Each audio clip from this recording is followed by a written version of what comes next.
Hello students, good morning. आज सभी छात्र छात्राओं का आज की आपकी अपनी ऑनलाइन एजुकेशन की कक्षा में स्वागत है। प्रिय छात्रों, आप कर रहे हैं 11th क्लास के इकोनॉमिक्स के सेकंड पार्ट का पार्ट नंबर 6 आर्थिक सुधार 1991 या नई आर्थिक नीति। इस लेसन के तहत हमने पिछले दो वीडियोज में आर्थिक सुधार कौन कौन से हैं और 1991 में कौन कौन सी नीतियां अपनाई गई, उनकी विशेषताएं क्या है, इन बातों पर चर्चा हो रही है। तो विशेषताओं में मुख्य रूप से कल मैंने बताया था कि 3 प्रकार की विशेषताएं थी 1991 की। ये एक विशेष प्रकार की नीति आई थी जिसमें लाइब्रेराइजेशन, उदारीकरण, प्राइवेटाइजेशन, निजीकरण और ग्लोबलाइजेशन, वैश्वीकरण, 3 विशेषताओं के आधार पर खासियत थी इस नीति की, आर्थिक सुधारों की और नई आर्थिक नीति की। तो इसके अंतर्गत हमने कल बात करी थी, वो आपके साथ शेयर की थी, उदारीकरण के बारे में, लाइब्रेराइजेशन के बारे में। आज हम बात करेंगे प्राइवेटाइजेशन के बारे में, निजीकरण के बारे में। तो इस सबसे पहले तो छात्रों ये जानना जरूरी कि निजीकरण होता क्या है। निजीकरण 2 शब्दों से मिलकर बना, निजी जमा करण। निजी मैंने अपना मतलब प्राइवेट, किसी का दूसरा, और कर्ण ने करना, यानी जो किसी का साझा मिला जुला ना हो, किसी का खुद का हो, उसको निजीकरण कहेंगे। यहाँ हम ये कह देते हैं निजीकरण जिस वह प्रक्रिया है जिसके द्वारा निजी क्षेत्र जिसके द्वारा निजी क्षेत्र किसी सरकारी क्षेत्र का मालिक बन जाता है। बड़ी आसान सी बात है। जो सार्वजनिक क्षेत्र है, जो सरकार के क्षेत्र हैं, वे किसी प्राइवेट अवस्था में चला जाना निजीकरण कहलाता है। तो प्रिय साथियों, इसकी जरूरत क्यों पड़ी? जो सार्वजनिक था, जब हमारा देश आजाद हुआ था, बड़ी महसूस की गई थी क्योंकि लोग गरीब थे और इतने लोगों के पास पूंजी भी नहीं थी कि वो अपना उद्योग चला सकें या कर सकें, या जो ज्यादा पूंजीपति लोग हैं वो देश का शोषण ना कर सकें। इसलिए सार्वजनिक क्षेत्र को बड़ा महत्व दिया गया था। लेकिन धीरे धीरे अकुशलता, लोगों की रुचि न होना सार्वजनिक क्षेत्र में, अकुशलता का होना, और जो उसमें निर्णय लेने की जो प्रक्रिया है उसमें देरी हो जाना, विलम्ब हो जाना, क्योंकि जो इसमें मंत्रियों द्वारा या दूसरे कर्मचारियों द्वारा जो भी प्रक्रिया होती थी वो एक लंबे प्रोसेस के तहत आती थी जिसमें काफी विलम्ब हो जाता था, जिसके कारण इसमें अकुशलता प्रवेश कर जाती थी। इस कारण प्रिय छात्रों ने, सरकार ने 1991 में यह महसूस किया कि सार्वजनिक क्षेत्र सारी की सारी अर्थव्यवस्था को घाटे की तरफ ले जा रही है, और इसको उभरने का एक सबसे बड़ी उपाय यही है कि जो निजी क्षेत्र हैं उन सारे के सारे निजी क्षेत्रों को प्राइवेट कर दिया जाए। तो इस समय में 1991 में, जैसे कि हमने कल भी बताया था कि कुशल क्षेत्रों को छोड़ करके, जैसे परमाणु सुरक्षा से संबंधित है या विस्फोट से संबंधित है या हमारी देश की सुरक्षा के साथ साथ विस्फोट है या रसायन से संबंधित है, परमाणु हथियारों से संबंधित, इस प्रकार के जो कुछ मतलब सुरक्षा से संबंधित बातें हैं उनको छोड़कर सारे के सारे उद्योग हमारे निजीकरण के हाथों में दे दिए थे, लोगों के हाथों में दे दिए थे। अब इनकी संख्या इस समय में 2 ही बाकी रह गए हैं, जिसमें परमाणु ऊर्जा, रेल परिवहन को सुरक्षित रखा गया 1991 में। लेकिन आगे आगे आगे मेरे ख्याल में ये जो रेलवे है ये भी प्राइवेट होने जा रहा है, जो वर्तमान की स्थिति है उसमें। तो हमारे पास सिर्फ एक जो हमारा सुरक्षा, आर्मी या फौज कहें आप, सुरक्षा कहें, परमाणु ऊर्जा कहें, सरकारी रहता है क्षेत्र, सार्वजनिक क्षेत्र रहता है। ये था हमारा सार्वजनिक क्षेत्र का संकुचन। इसके उपाय क्या हैं? निजीकरण के उपाय है, नंबर 1 सार्वजनिक क्षेत्र का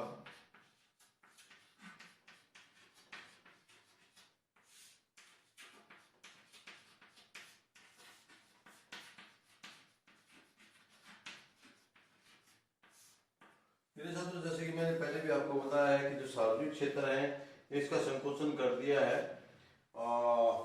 पहले लगभग जो हमारे देश 17 क्षेत्र ऐसे थे जिनको हमने सार्वजनिक के प्राइवेट से सार्वजनिक किया था, ताकि इसमें गलत लोग प्रवेश न करके इस अर्थव्यवस्था का शोषण न कर सके और गरीब जनता का ज्यादा से ज्यादा भला, उसके कल्याणकारी राज्य की स्थापना की गई।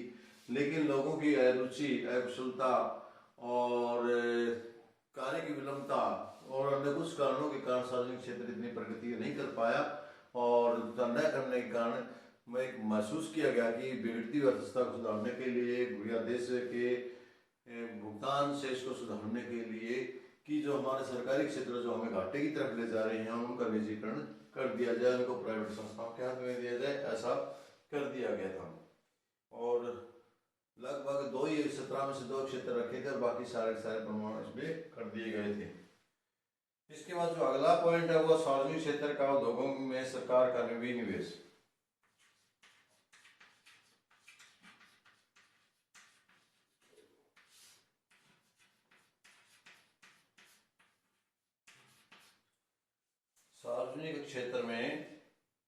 सार्वजनिक क्षेत्र के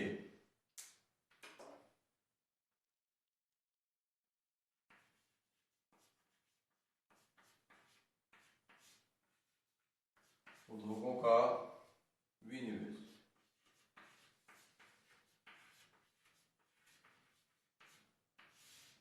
देखिए छात्रों, ये आपको निवेश शब्द पहले सुना है आपने। निवेश का मतलब होता है किसी देश से किसी अर्थव्यवस्था में हमें पूंजी लगा करके नए उद्यम स्थापित करके और इनकम कमाने के जरिए से इनकम लगाना, अपनी बचत को वहां सेव करना निवेश कहलाता है। क्योंकि विनिवेश का मतलब जो लगाया हुआ है उसको बेच देना, उसको बेच देना। तो जैसे कि हमने यहाँ आपको सामने बताया कि सार्वजनिक क्षेत्र के काफी उद्योग विशेष करके रूप से घाटा उठा रहे उद्योगों में सरकार विनिवेश कर रही है। इसका अभिप्राय यह है कि सरकार ने उन उद्योगों को निजी क्षेत्र को बेच रही है। इस प्रकार से उद्यमों का स्वामित्व है तथा प्रबंध सरकार के स्थान पर निजी क्षेत्र का हो जाएगा। मार्च 2017 के अंत तक सरकार ने 2,47,383 करोड़ मूल्य के से अधिक के सार्वजनिक क्षेत्र निजी उद्यमों के क्षेत्रों को बेच चुकी है और 17-18 में विनिवेश की कुल प्राप्तियां 1,00,000 करोड़ थी। इसके बाद जो तीसरा क्षेत्र है वो हमारा सार्वजनिक उद्यमों के शेयरों की बिक्री।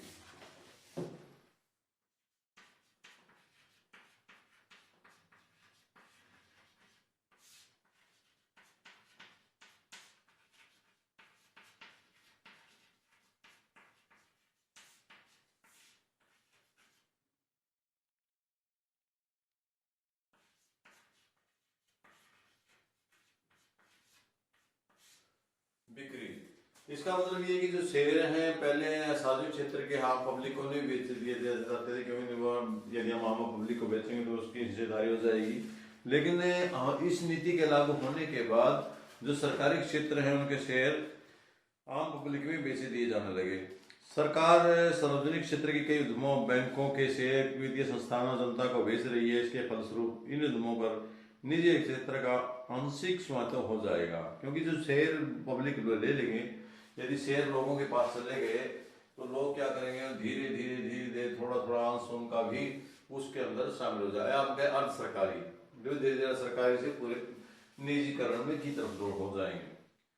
आर्थिक सुधारों के फलस्वरूप भारत की कुल निवेश में निजी क्षेत्र के निवेश में भाग में वृद्धि हुई है। यह भी निजीकरण का सूचक है। निजी क्षेत्र के निवेश का कुल निवेश में 45% से बढ़कर 55% हो गया है। यानी इस नीति के कारण जो निजीकरण था उस क्षेत्र में हमारा निवेश पहले की अपेक्षा काफी ज्यादा हो गया, क्योंकि सरकारी क्षेत्र से हटा करके सरकार ने इसकी तरफ कर दिया। इसके बाद जो हमारा है इसमें जो छोटा टॉपिक है वो आपका निजीकरण और राष्ट्रीयकरण की धारणा है। निजीकरण एक ऐसी प्रक्रिया है जिसके द्वारा निजी क्षेत्र के विभिन्न उत्पादन क्षेत्रों में भागीदारी को बढ़ाया जाता है। यह प्रक्रिया सार्वजनिक क्षेत्र के उद्यमों में विनिवेश द्वारा संपन्न की जाती है। विराष्ट्रीयकरण एक ऐसी प्रक्रिया है जिसके द्वारा निजी क्षेत्र के विभिन्न उत्पादन क्रिया क्षेत्रों में भागीदारी बढ़ाया जाता है। इस हेतु सरकार सार्वजनिक क्षेत्र के उपक्रमों को अपना स्वामित्व समाप्त कर देती है। निजीकरण उन उद्योगों का भी हो सकता है जिनका सरकार ने कभी राष्ट्रीयकरण नहीं किया हो, जैसे दिल्ली की विद्युत पूर्ति उपक्रम का निजीकरण। विराष्ट्रीयकरण उद्योगों का होता है जिनका सरकार ने पूर्व में कभी राष्ट्रीयकरण किया हो या जिनका स्वामित्व कभी अपने हाथों में लिया हो। जैसे 1969 में कई बैंकों का राष्ट्रीयकरण किया गया था, निजी क्षेत्र को उनके स्वामित्व से वंचित कर दिया गया था, परंतु इन बैंकों का स्वामित्व फिर से निजी क्षेत्रों के हवाले कर दिया, इसे विराष्ट्रीयकरण कहते हैं। मेरे ख्याल में आप लोगों को समझ में आ गया होगा कि विराष्ट्रीयकरण क्या है और ये क्या है। विराष्ट्रीयकरण वो होता है जिसको कभी राष्ट्रीयकरण किया गया है जिसे धोखा, फिर दोबारा से उसको राष्ट्रीयकरण से हटा दिया गया है, निजीकरणात्मक दिया गया, उसको कहेंगे हम। जो ऑलरेडी पहले से ही जिस उद्योग का राष्ट्रीयकरण नहीं हुआ है बेच दिया, तो उसको भी राष्ट्रीयकरण नहीं कह सकते, उसको हम सिर्फ निजीकरण कह सकते हैं। तो ये थी हमारी आज की धारणा। इसके साथ साथ हमारा अगला टॉपिक है वो है तीसरे नंबर पर जाते हैं। ये पी से हमारा एल से लिबरलाइजेशन, पी से प्राइवेटाइजेशन, और बात आती है जी की, ग्लोबलाइजेशन।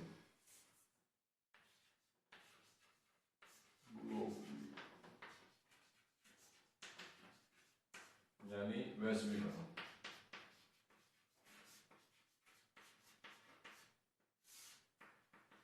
छात्रों, सबसे पहले तो हमें वैश्वीकरण समझना बहुत जरूरी कि वैश्वीकरण होता क्या है। वैश्वीकरण को बहुत अच्छे से समझेंगे आप। वैश्वीकरण क्या है?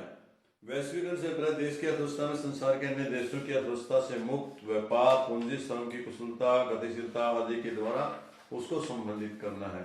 यदि आपसे परिभाषा पूछी जाए तो आप क्या लिखेंगे?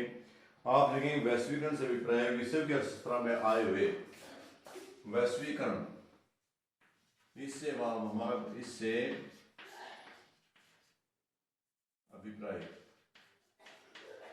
अभिप्राय यह है कि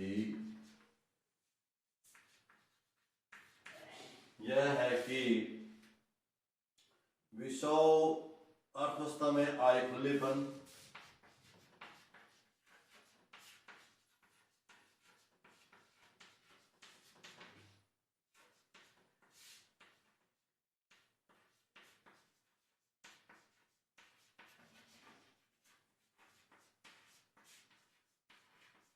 विश्व अर्थव्यवस्था पहले संकुचित थी, संकुचित ना होकर के खुले, यानी सारे विषयों का आपस में एक दूसरे के साथ लेना देना, बढ़ती हुई परस्पर आर्थिक निर्भरता,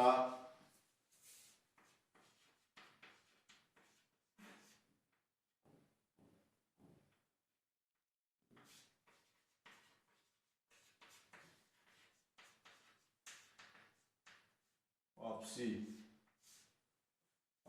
निर्भरता, यानी एक देश दूसरे देश के ऊपर निर्भर हो रहे हैं। पहले अपने देश से ही कुछ काम चलता था, एक दूसरे देश पर निर्भर नहीं थे, लेकिन आज आधुनिक युग में टेक्नोलॉजी के कारण एक देश दूसरे देश के कारण निर्भर है, तथा आर्थिक एकीकरण के खिलाफ से है, तथा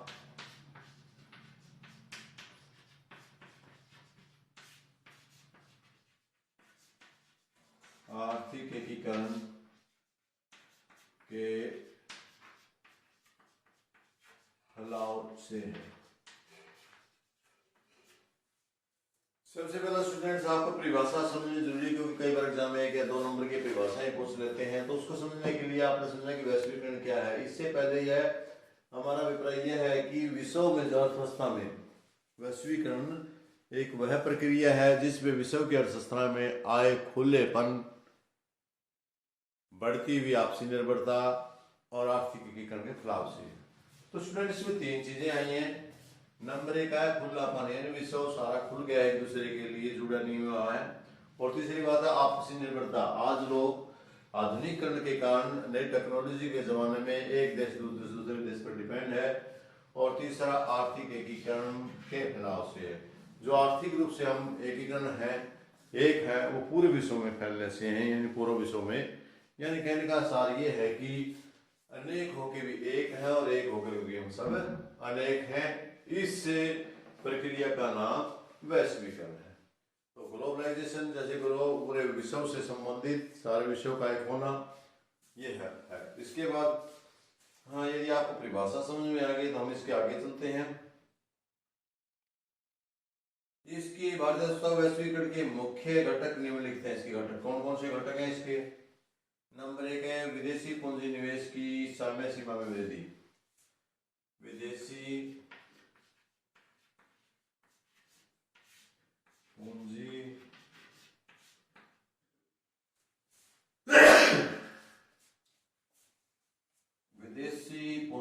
निवेश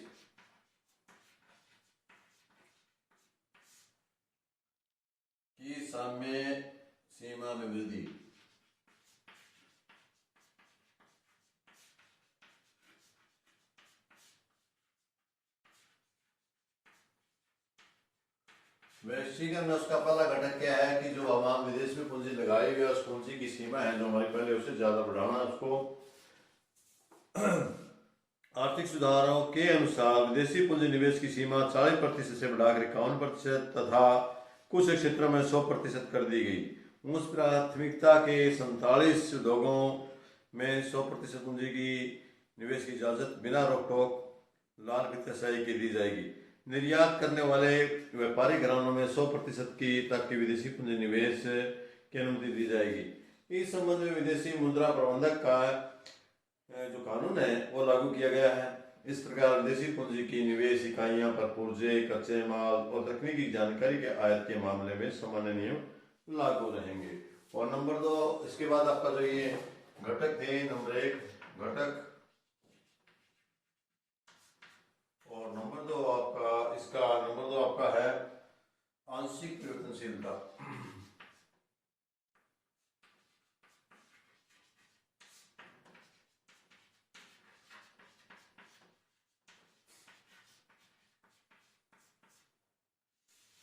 छात्रों, आंशिक परिवर्तनशीलता से आपका क्या मतलब है? वैश्वीकरण के कारण वैश्वीकरण के उद्देश्य को प्राप्त करने के लिए आर्थिक सुधारों के अनुसार 1992 में भारतीय रुपए की आंशिक परिवर्तनशीलता का कर दी गई। वर्ष 2004 में भारतीय रुपए को चालू खाते में पूर्ण रूप से परिवर्तनीय कर दिया गया। अब पूंजी खातों की कुछ मदों के लिए भी रुपए को परिवर्तनीय कर दिया गया है। रुपए की आंशिक परिवर्तनशीलता का अर्थ है विदेशी सौदों के लिए बाजार द्वारा निर्धारित कीमत पर विदेशी मुद्रा जैसे डॉलर या पाउंड को बाजार में खरीदना या बेचना। ये परिवर्तनशीलता केवल 5 सौदों के लिए की जा सकती है। नंबर 1, वस्तुओं और सेवाओं का आयात और निर्यात के लिए, ब्याज तथा निवेश में भुगतान करने के लिए और परिवार का खर्चा चलाने के लिए भेजी जाने वाली राशि। इन श्रेणियों के लिए आंशिक रुपए की जो परिवर्तनशीलता उसमें परिवर्तन कर दिया गया है। और नंबर 3 जो अगला पॉइंट है वो है आपका दीर्घकालीन व्यापार नीति।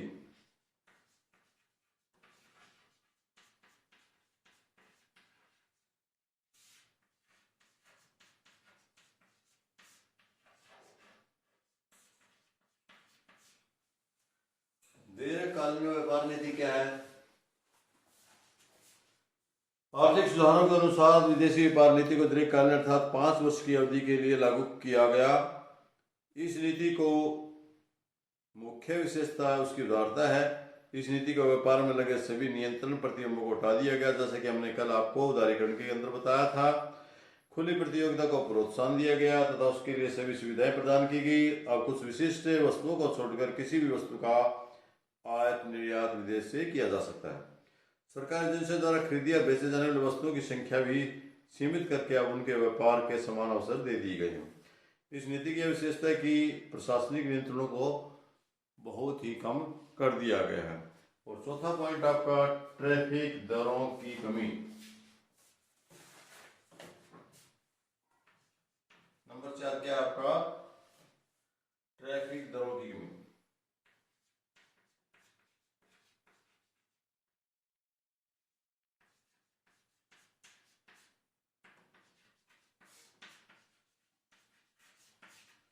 वैश्वीकरण का कारण है कि ये भी घटक रहा है, या वैश्वीकरण इसका उपाय है कि